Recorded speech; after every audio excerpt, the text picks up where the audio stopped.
Are you hiring? Do you know where to post your job to find the best candidates? With ZipRecruiter, you can post your job to 100 plus job sites with just one click. Then their powerful technology efficiently matches the right people to your job better than anyone else. That's why ZipRecruiter is different. Unlike other job sites, ZipRecruiter doesn't depend on candidates finding you, it finds them. In fact, 80% of employers who post a job on ZipRecruiter get a quality candidate through the site within 1 day. No juggling emails or calling to your office. Simply screen, rate, and manage candidates all in one place with ZipRecruiter's easy-to-use dashboard. Find out today why ZipRecruiter has been used by businesses of all sizes to find the most qualified job candidates with immediate results. And right now, my listeners can post jobs on ZipRecruiter for free. That's right, free. Just go to ZipRecruiter.com/M&M. That's ZipRecruiter.com/M&M. One more time, to try it for free, go to ZipRecruiter.com/M&M. It's time for some straight talk. Some people are big-time data users, some not so much. Well, Straight Talk Wireless has unlimited plans of all sizes, like the newest, with the first 2 gigs of data at high speed, then 2G for just $35 a month. That's unlimited talk, text, and data, all on America's largest and most dependable networks. Big or small, everyone saves with Straight Talk Wireless. Best phones, best networks, no contracts, only at Walmart. A month equals 30 days. Please refer always to the latest terms and conditions of service at straighttalk.com. Here we are. Good morning. We are back in better than ever. Mike and Mike, presented by Progressive Insurance. Our guests on the Shell Pennzoil Performance Line. And it was in the classic Young Frankenstein that Gene Wilder turned to the camera and screamed in a voice I could never replicate the words, "It's alive." And this morning, those words rattle about the brain of every Cleveland fan, including the large one to my left, as the New York Yankees have life, big fella. How we feeling? Oh, shut up. Are you trying to get me to walk off the set early? Are you kidding?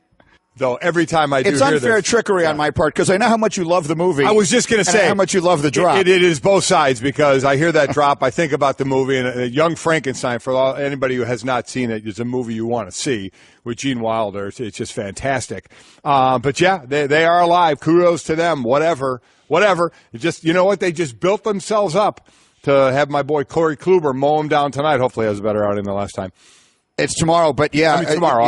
They got the day off, and so he'll pitch on the full rest, and so there you go. I mean, here's all the strategy of this. This has been for a 4-game series, up to and including the decision that Francona made before it began with his pitching decisions of going with Bauer in Game 1 and thus Kluber in Game 2 and 5 on full rest.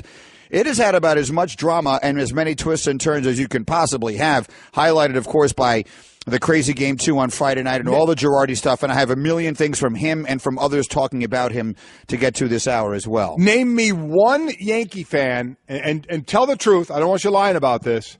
Are you more happy that it's 2-2 or more disgusted because in your mind you're saying this series should be over because we should have won Friday? Oh, of course. I mean, without a doubt, there's more. Okay, it's 2-2. It should be over, though. Should be over. Yes. We should have won. Here's the one thing that I think you always have to – I try to remember in circumstances like that. It's that everything that happens – is influenced by the things that came before. So when you hear, I don't know, when you know what I mean? Like decisions that get made differently based upon the circumstances. I get it. It doesn't mean if they had won that game, if 8-3, it stayed 8-3, and they wound up winning that game 8-3, then games 3 and 4 may very well have played out differently than they did. But we're talking about fanatic. We're talking about fans, which is short for fanatics, so that's what they're thinking. That was my if the question you're asking is Joe Girardi off the hook in the eyes and hearts of most Yankee fans, I think the answer is no.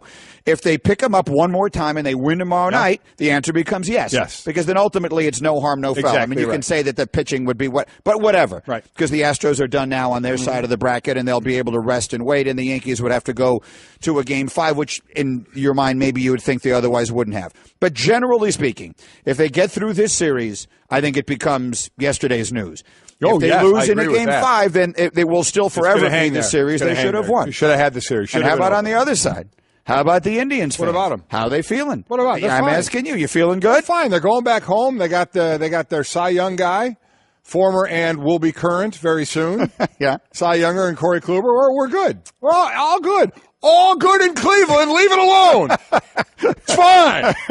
You're not that nervous. God, can we move on? Wasn't there a football game last night that was a baseball score at halftime? Off the top. It was 3-2. Come on, move on. It was 3-2 at the half between the White Sox and the Twins last night. On Monday Night Football. All right, off the top. The Dodgers have swept the Diamondbacks, and so L.A. is back in the NLCS. Fifth NLCS appearance since last reaching and winning the 88 World Series, all of which came in the last 10 seasons. It would be since 2008. It's the most LCS appearances of any team over that span, but the Dodgers are the only team to make it at least 3 times and not advance to the World Series. They've lost each of their previous 4 league championship series. So this is a team, they're like, the Cavaliers or any other great team in a sport where the regular season is an afterthought. The regular season they had, and we know they dipped obviously in September with what happened there. But still, it's like, the regular season means nothing, and early in the postseason, we have to make this move, and we have to get back to what we did in '98. I think you're right, and that is so rare in baseball. I mean, generally speaking, in baseball, to make the postseason is an accomplishment, much more so than in any of the other sports that we follow regularly. And yet, you're right. I think because of all of these trips, now the pressure will be on them to get through. We'll see who it is they wind up playing. Off the top. The Astros, meanwhile, beat the Red Sox in a wild game yesterday, and you're going to hear from Tim McCurchin on this in a little while, that featured Justin Verlander pitching in relief and Chris Sale pitching mostly brilliantly in relief and then making 1 or 2 mistakes that wind up costing them. And in the end, it's the Astros who win and advance. Offense here for the Astros. They had the 3rd best OPS of any team in any series in baseball postseason history. Their 1-2-3 hitters hit 440, 509, and 800.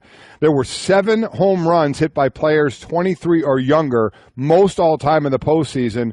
Was it Alex Bregman, Carlos Correa, and Rafael Devers? Each had 2. So it was the young guys getting it done for Houston. Off the top. I was going to say, if you don't like yesterday, then you don't like baseball. The drama was everywhere. About Max Scherzer, who's got a no-hitter into the 7th. Kyle Schwarber, what did you say was playing? He was playing hot potato in left field. And in the end, the Cubs wind up finding a way to win and take a 2-1 series lead. Unreal. Monday was the 5th time postseason history that a starting pitcher allowed 1 hit or fewer in at least 6 innings, and his team lost. By the way, Steven Strasburg had a no-hit bid through 5 2/3 innings in Game 1 loss. The Nationals are the first team with multiple no-hit bids of over 5 innings in a postseason series since the 2013 Tigers in the ALCS against the Red Sox. They had this one. Scherzer was going to give up the hit. He gets pulled, and then that's the end of it. You had, as we said, Schwarber, who booted it in left field. Rizzo with the highest bloop single ever to get the game-winning run in, and he's screaming, "Respect me," after it. As he said. That's a great meme. It really, really is. Yeah. Or it's a GIF now, I guess. And then you've got that. And so if you're asking yourself, how is it the Nationals can be pitching so well and still losing? Well, here's the answer. They're hitting 121 in this series, which would be the lowest batting average by any team in a series in postseason history. And today they will try and keep their season alive. Trey Turner, Daniel Murphy, Jason Worth, Anthony Rendon, and Matt Wieters are a combined 3 for 51 in this series. So that, kids, it's not good. It's the only baseball game of the day today, 5:38 Eastern time for the Nationals and the Cubs in Chicago. And then, as we mentioned, did I mention the Yankees stayed alive?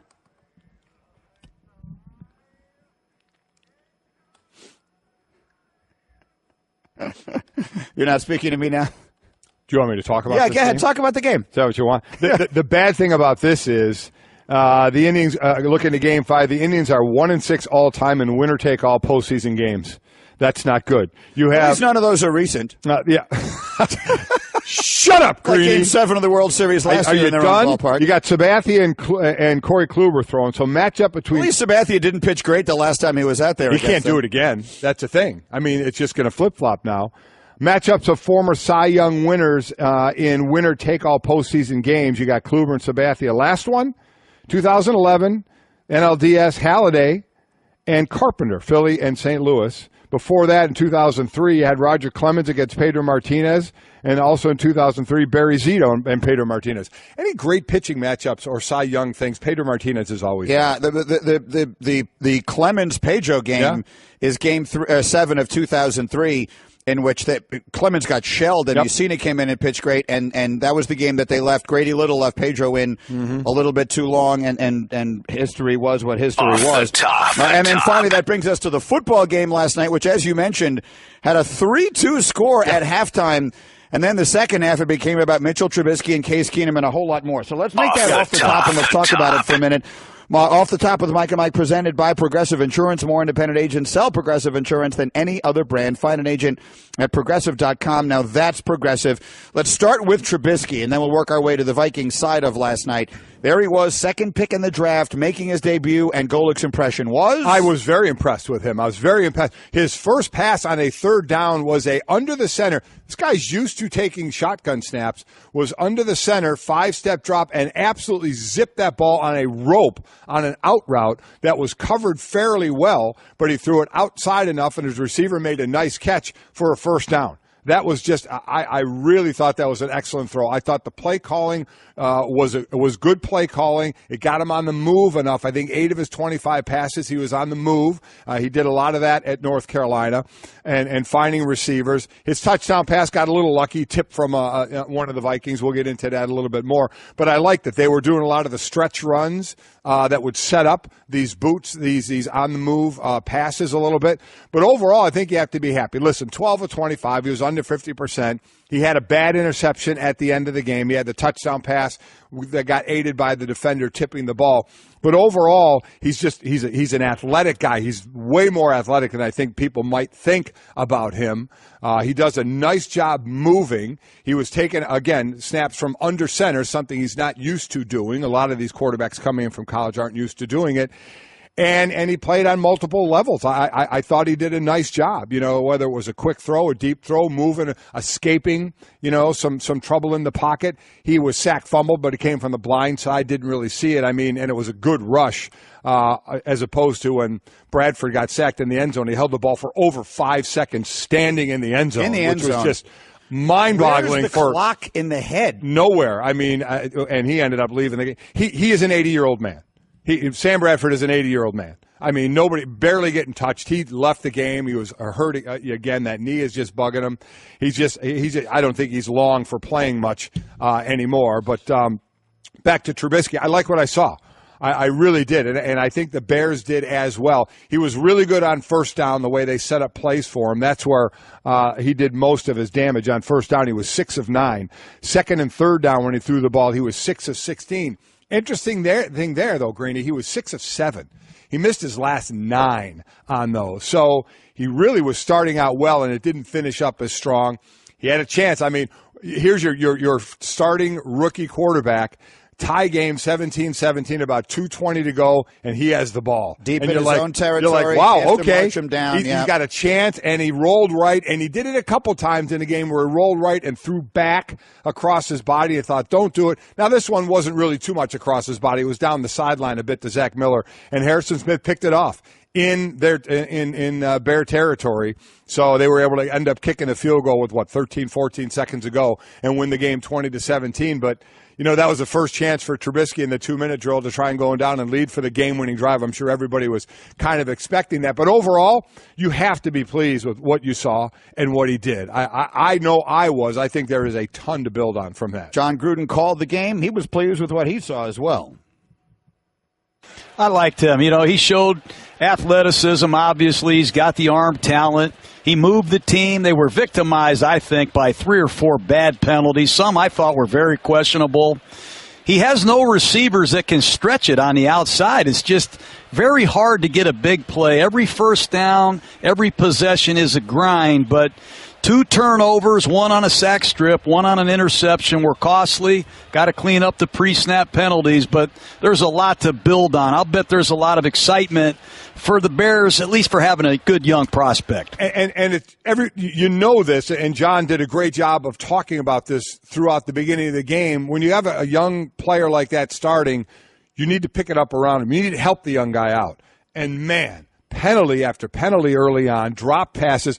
He was zipping the ball early, too. He had shorter routes, a little over the middle routes. Man, he was humming. I mean, that adrenaline was going. That's something he'll learn to take a little bit off of those. But there were drops, there were penalties that didn't help him a whole lot. But you did see last night, at least for the Bears, going in the right direction. They had their longest pass completion by the Bears this season. So that's good to know for the young quarterback. Oh, that's right. He didn't throw it. It was the punter. The punter, Pat O'Donnell, on a fake punt, a beautifully executed fake punt. Benny Cunningham's the recipient of it, and then we found out just how well punt returners can tackle. They can't. Benny Cunningham goes 38 yards for the touchdown in this one. A missed tackle, a nice spin on another one, and that was the touchdown they got to make it a 10-9 game before later he had a touchdown. But that was the longest pass completion by the Bears this season. Yeah, when your longest completion was thrown by your punter, you know that bad things have happened. That'll change. Mitchell will get longer passes. Now, John's right. They don't really have any stretch receivers. They're really, really hurting them. Well, look, this is what I was going to say, is as I was listening to John talk, I'm not taking anything away from Deshaun Watson. He's been spectacular. But he's on a really good team. Yeah. He's on a team with a great defense. He's on a team with one of the preeminent receivers in the sport and another really good one, that's Hopkins, and another really good one in Will Fuller. They've got a good running game. Yeah. So he's on a really good team. Mitchell Trubisky's on a terrible team. Terrible. The Bears are 10-27 under John Fox. Only Cleveland and San Francisco have fewer wins in that span. That's before he stepped in last night, obviously. Yeah. So he's taking over on a bad team. They're going to have to grow with him and around him, where he's not stepping into a situation where he has much of a chance to win. I think the Bears' defense played well last night. Again, they were basically gifted that field goal to win, and it was 17-17. And one of the touchdowns Minnesota had, Jerick McKinnon on a 58-yard run. So I thought the defense played well. I love the two-headed running back in Cohen and Howard. I do like that. I certainly like parts of that offensive line as well. They're fine. I think it's just the second game where they had the starting five that they actually wanted out there. So let's see how they gel together. But from a receiver side, I do like Zach Miller, the tight end, but they don't have any receivers that are going to stretch the field, that are going to separate. The good thing is Trubisky's pretty accurate. I mean, he's putting the ball even on the short passes. He was hitting the receivers who then could keep running. He wasn't throwing them to make them turn for the ball, throwing low to reach for the ball. Really thought overall he did a nice job, and they got to help him out more. The amount of penalties and drops really, really hurt him. Well, look, you can see just in that performance the things about him that people liked, that made people like him. Now let's see what happens. Yeah. They now will be able to spend the rest of their year developing this kid. Right. You've got a project. You've got something that you can build around. Now we'll see. We'll see if he winds up with a new coaching staff and a new everything at the end of this year, because I don't expect him to win a lot of games along the way. So that's their side of it. Meanwhile, let's put others at the mics here, which is brought to you by Dave and Buster's. Watch the games and play the games at your football headquarters with Dave and Buster's. Here's Steve Young on the team they faced last night, the Minnesota Vikings, who've got quarterback problems of an entirely different sort, but outside of that are a really good football team. Case is a quality backup, and they've got to now figure out a way to scratch their way to 10 wins. They got to get to 10-6 somehow. They got a Super Bowl quality roster. They've got to figure out how the quarterback in Case can do this, try to stay ahead and stay with kind of the Green Bays and the other teams in the NFC. See, so to me, that's interesting. He's saying they have a Super Bowl quality roster, and obviously with Bradford, he re-aggravated the knee. Will he play? Will he not? I'm like, obviously you have your questions, and so does everybody else. Keenum is a good backup, but that's what he is. The question then is, where is Teddy Bridgewater? We had the story last week that Bridgewater is preparing to come off of the PUP list after week 6. Here was the story. I had it in my stack of stuff last week. I never got to it. But this was in my pile of things.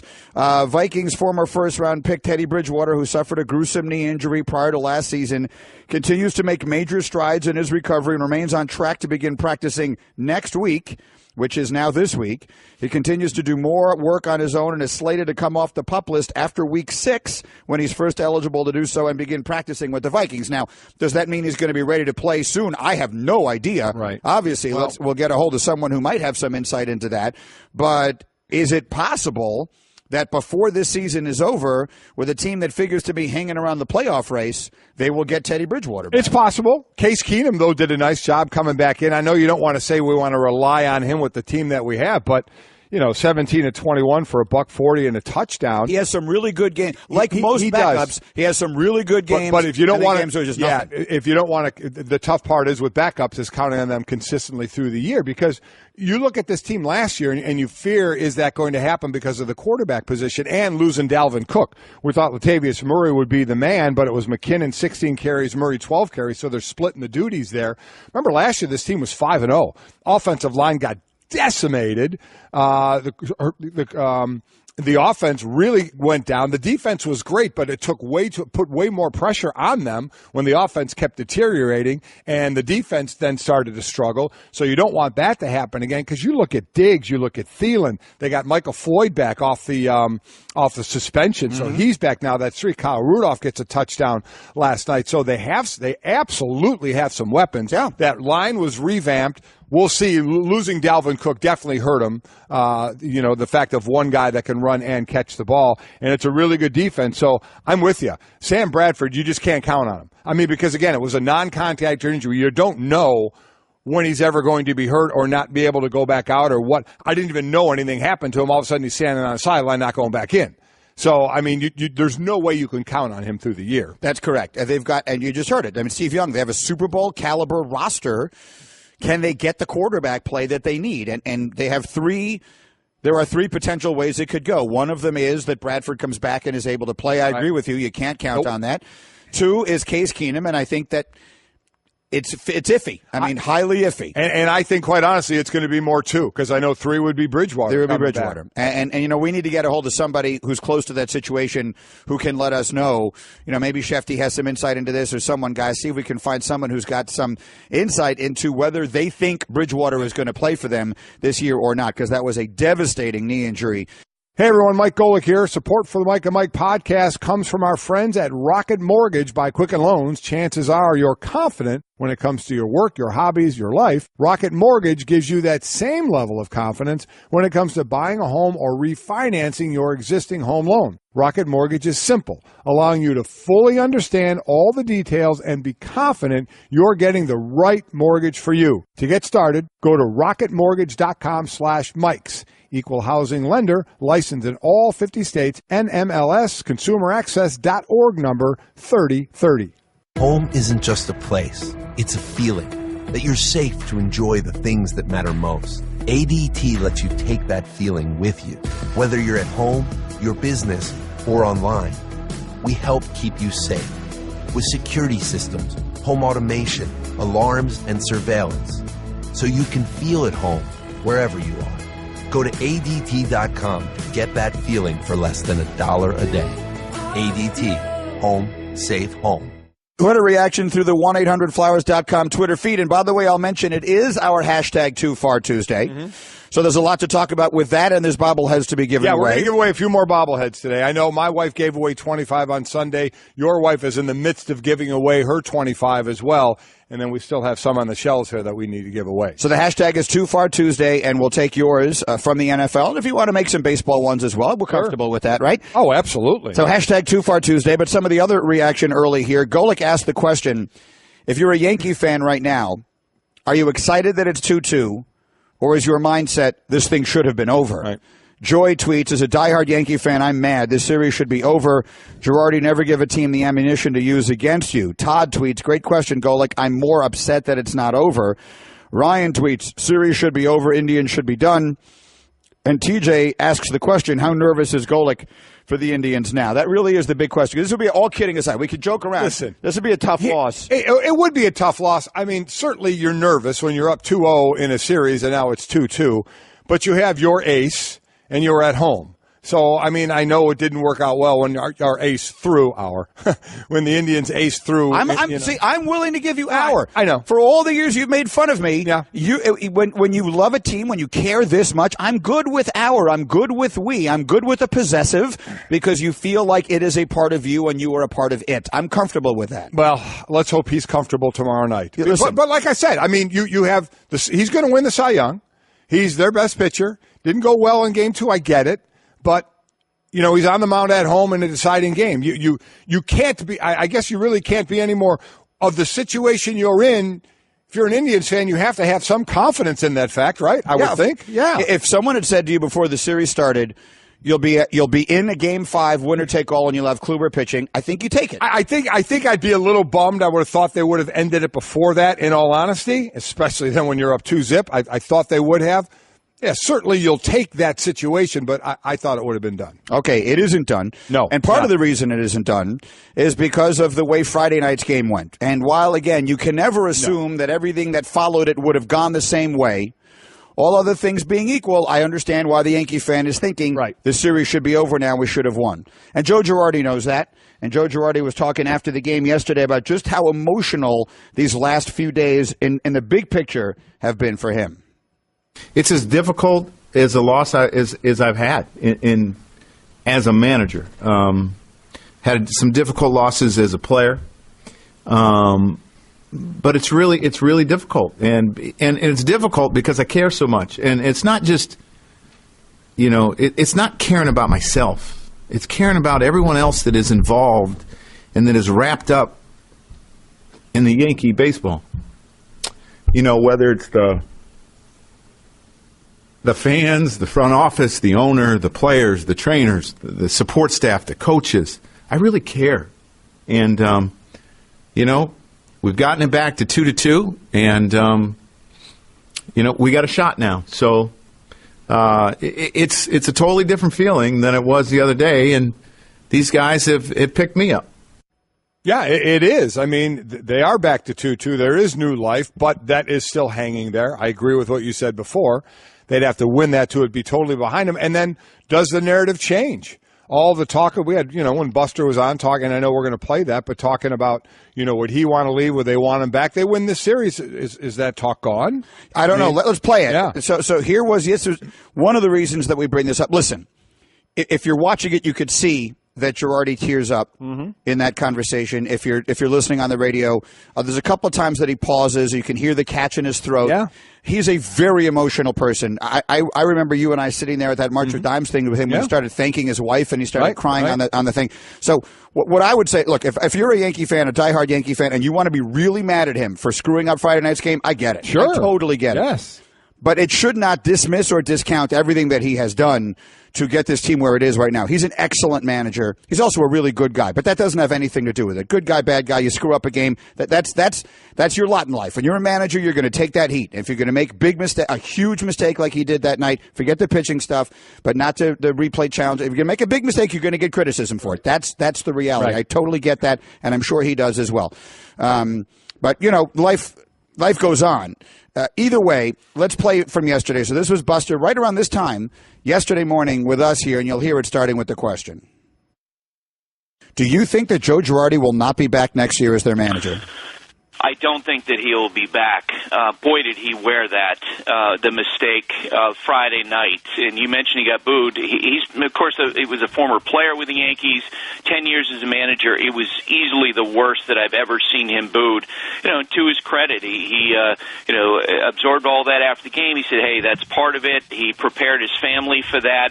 But you just wonder how much he enjoys this job. If I were a friend of Girardi, I've known him for 20 years, and if we were friends, I'd say, would you rather be doing something else? He told reporters before the game last night that whatever happens, whatever decisions is made, he'll live with it. But the one thing we haven't heard out of Joe's mouth is, and of course his contract is set to expire at the end of this year, I want to be back. I want this job. I wonder about that. And if I had to guess, I think this is it for him. So just to be clear, and I want to play what Girardi said after that you just detailed much of it, but you can hear it from his own mouth in a moment.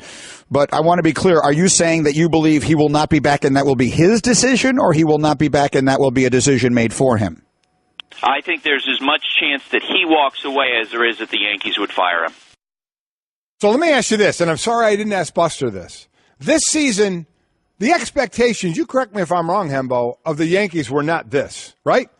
I mean, they're 1 year ahead of schedule. The over-under was 83.5. They won 91 games, I believe they won. They were in the division race to the very end. So if this season ended with them, not making the postseason or getting swept by the Indians or losing 2-1, what would the narrative have been? Forget it. Take that mistake out of it. Just another season of Joe Girardi managing for a team that wasn't expected to maybe be in this position right now. His deal was still up at the end of this year. That doesn't change. What would have been the narrative? My opinion? Yes. He may have had his best season as a manager. And I guess what I'm asking is, would he have been back? Would he have been offered a good deal, not a we really want you to go away deal? Would he have been offered a good deal? Let's throw everything else out, because if you're going to throw everything else out and say he would have been back, then you're going to let that one now decision on Friday night be the straw that broke the camel's back, unless you were close and thinking about doing it anyway, and then all of a sudden you got a team that made a run, then you're saying, okay, the expectations have changed.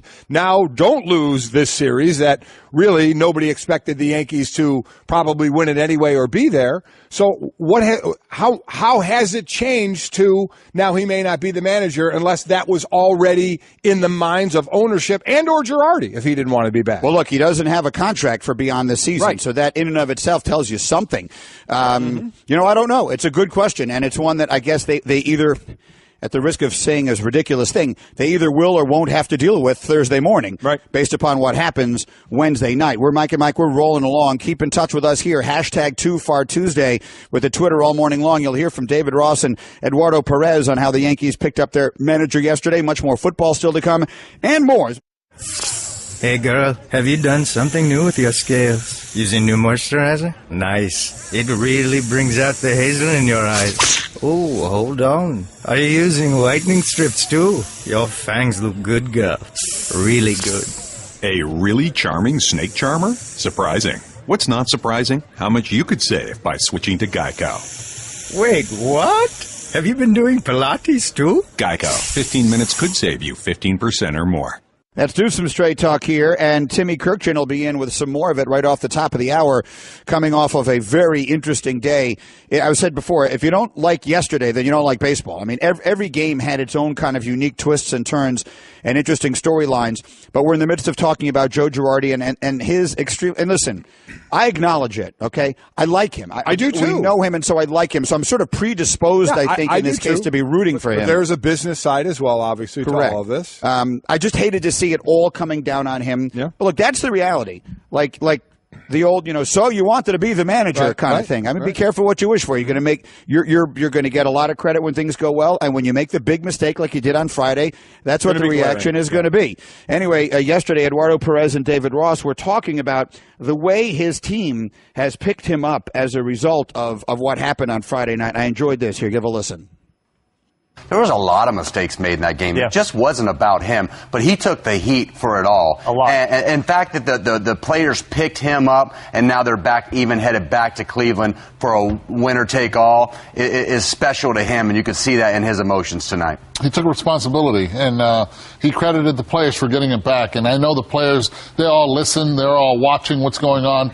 Now they'll take it back to Cleveland, and this is a team right now that feels confident, and in Cleveland they could pull the upset. By the way, they're the only team this postseason to have two pitchers. Severino did last night, and by the way, kudos to him, for lasting a third of an inning and then throwing seven, be able to go seven here, and Tanaka as well. Mm-hmm. So only team to have two pitchers do it. So impressive by them. It's really nice to build that back up just to go to Cleveland and lose. We'll see. Golick with the Straight Talk Wireless nationwide coverage on America's largest and most dependable 4G LTE networks. I'll hit it again just because I like it. Oh, God.